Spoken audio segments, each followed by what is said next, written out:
Let me ask you something personal. Think about the wealthiest person you know, not the flashiest, not the one driving the loudest car or wearing the most expensive watch, but the one who just seems quietly, solidly fine, always fine, never stressed about money, never complaining about bills, never one paycheck away from a crisis. Now here's what I want you to consider. That person almost certainly didn't win the lottery. They didn't get a massive inheritance. They didn't stumble into some get-rich-quick scheme that actually worked. What they did was something far less glamorous and far more powerful. They mastered the art of frugal living. And today, I'm going to show you exactly how to do the same thing. Welcome back, everyone. I'm Dr. James, your money advisor. And if you're new here, welcome to the channel where we talk about real, practical, no-nonsense financial strategies that actually work in the real world. Today, we are diving deep into 9 frugal living tips that build what I call quiet wealth. Not overnight riches, not viral success stories. Quiet wealth, the kind that grows steadily in the background while you sleep, while you work, while you live your life. And the best part? It requires zero luck and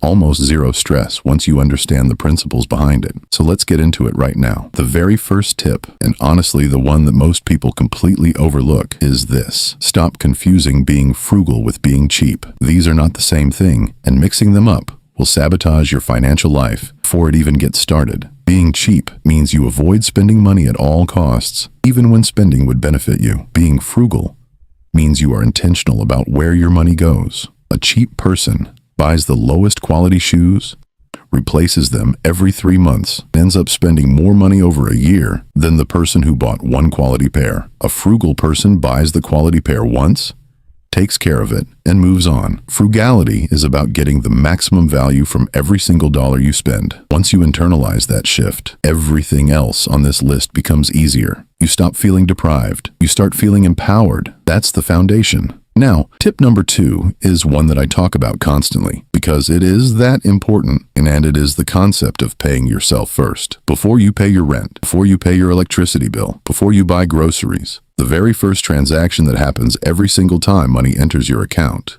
should be a transfer to your savings or investment account. I don't care if it's $50.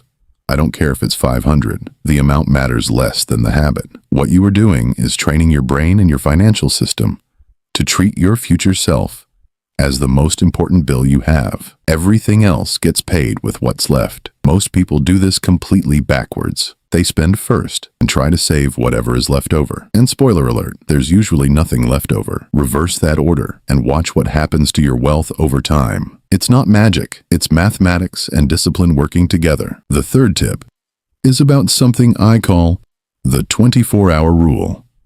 And this one alone has saved me, and many of the people I've coached, thousands of dollars every single year. Here's how it works. Any non-essential purchase over a certain threshold, let's say $30 or $50, gets a mandatory 24-hour waiting period before you buy it. You see something you want. You feel that pull. You put it in your cart, or you write it down, and then you walk away for a full day. What happens in that 24-hour window is remarkable. About 70% of the time, the desire simply evaporates. You wake up the next morning, and you don't even care about that thing you were convinced you needed.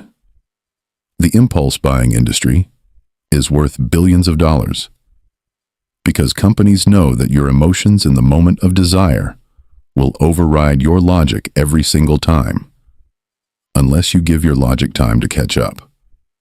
The 24-hour rule is how you give it that time. Moving to tip number 4, and this is a big one. Audit your subscriptions ruthlessly and regularly. Pull out your bank statement right now. I mean it. Do this tonight and go line by line through every recurring charge. I promise you, most people find at least 2 or 3 subscriptions they forgot they had. A streaming service they haven't opened in 4 months. A fitness app they downloaded during New Year's enthusiasm. A meal planning service that somehow auto-renewed. These small amounts feel insignificant in isolation. $8 here, $12 there. But when you add them up across a year, you're often looking at hundreds of dollars, silently draining from your account for things delivering you zero value. Cancel them without guilt. You can always resubscribe if you genuinely miss something. But that money put to work in the right place will thank you years from now. Tip number 5 is about mastering the art of cooking at home. And before you roll your eyes, hear me out. Because this isn't about eating plain rice every night and suffering through your finances. This is about understanding the math. The average American household spends somewhere between $300 and $500 per month eating out. If you redirect even half of that into a diversified index fund, over 20 years at a modest 7% return, you are looking at well over $100,000. Over $100,000 from lunch. That number should stop you in your tracks. Cooking at home doesn't mean you can never enjoy a restaurant again. It means you become deliberate about it. Dining out becomes an experience you choose, not a habit you default to. And when you do go out, you genuinely enjoy it more because it feels like a treat, not just Tuesday. Now, tip number 6 is something that separates people who are casually frugal from people who are building real wealth. And it is this: learn to love the library and the free alternatives. We are living in the most incredible time in human history when it comes to accessing free knowledge and entertainment. Your public library gives you access to books, audiobooks, ebooks, courses, magazines, films, and sometimes even museum passes, completely free. YouTube, which you're watching right now, contains more financial education than most universities offer. Podcasts, free courses on platforms like Coursera and Khan Academy. The access is extraordinary. People spend hundreds of dollars a month on books, courses, and content subscriptions, when the majority of that information is available for free if you are willing to look. The wealthy don't pay for things they can get for free. That's not poverty mentality. That's smart money mentality. Tip number 7 is one of the most psychologically powerful on this entire list, and it's about controlling your environment to control your spending. Here's the truth about human behavior that most financial advisors won't tell you. Willpower is a finite resource, and it gets depleted throughout the day. If your environment is constantly tempting you, marketing emails in your inbox, shopping apps on your phone's home screen, credit cards sitting in your wallet for instant use, you will eventually give in, because that's what humans do. The solution is to restructure your environment so that spending requires friction and saving requires no effort at all. Unsubscribe from retail emails, delete shopping apps, or move them to a secondary folder. Put your savings on automatic so it happens without you needing to decide. Freeze a credit card. Literally put it in a container of water and freeze it, so that using it requires a cooling off period. You are not fighting willpower anymore. You are engineering your environment to work for you. Tip number 8 is something that builds quiet wealth in the background in a way most people completely underestimate, and it is investing in your own skills and health consistently. I know it might not sound like a frugal living tip at first, but follow me here. Every skill you develop, cooking, basic car maintenance,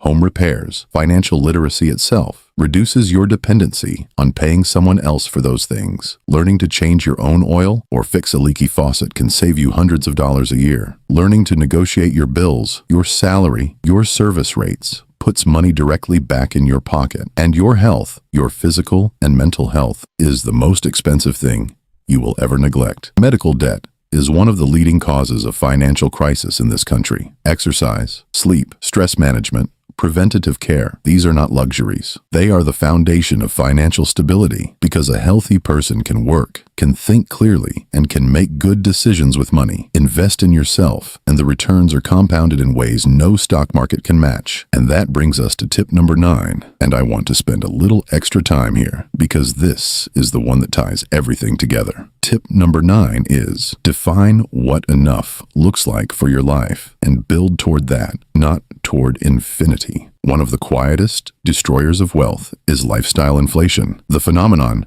where every raise, every bonus, every windfall immediately gets absorbed by a bigger apartment, a newer car, more stuff, more experiences, more.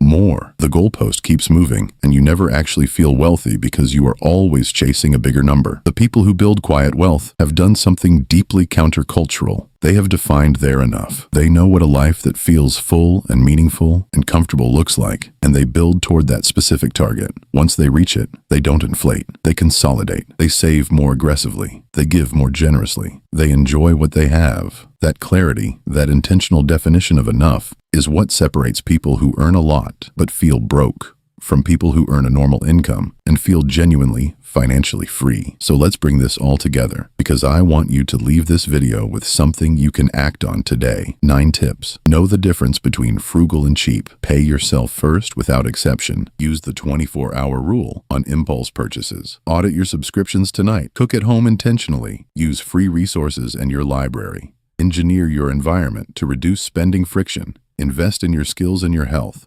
And define your personal version of enough. None of these tips require luck. None of them require stress. What they require is intention, a decision that you are going to be the architect of your financial life instead of a passenger in it. Quiet wealth doesn't announce itself. It doesn't need to. It shows up as options. The option to say no to a job that doesn't serve you. The option to help someone you love without hesitation. The option to weather a financial storm without panic. That's what we're building here. That's what these tips, applied consistently over time, will create for you. If this video gave you something valuable today, do me a favor and hit that like button. Genuinely helps this channel reach more people who need to hear this message. Subscribe if you haven't already, because we drop content like this every week. And leave me a comment below. Which one of these 9 tips are you going to implement first? I read every single comment, and I would love to know where you're starting. I'm Dr. James, your money advisor. I'll see you in the next one.